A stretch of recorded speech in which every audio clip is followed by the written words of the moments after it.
এখন আবু উবাইদা ইবনে জাররাহ রাদিয়াল্লাহু তাআলা আনহু, উনি জেহাদে ওনার বাবাকে উনি কতল করছেন। তো কতল করছেন পরে এটা সাহাবাই কিরাম রাদিয়াল্লাহু আনহু বললেন, ইয়া রাসূলুল্লাহ, হাবিব বলেছেন উনি তো এই কাজ করছেন।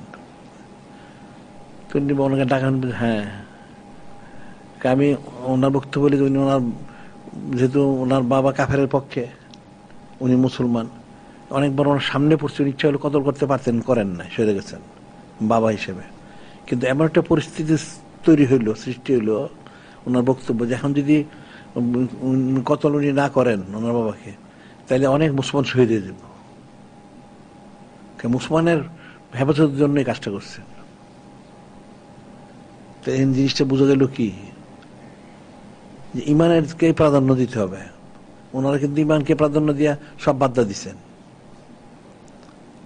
কিন্তু এখন মুসলমান তো সেটা দেয় না, এর ইমানকে প্রাধান্য দেয় না, তাহলে গায়রুল্লাহ প্রাধান্য দেয়।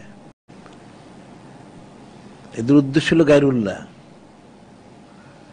কাজে এদের সাথে এই শ্রেণী যারা আছে এদের সাথে সম্পর্ক রাখা ঠিক না। কাফেরদের মুশরিকদের সাথে সম্পর্ক রাখা জায়েজই নাই, আবার কাফের মুশরিকদের সাথে যাদের সম্পর্ক তাদের সাথে সম্পর্ক রাখা জায়েজ নাই। সে ঈমান নষ্ট করে ফেলবে।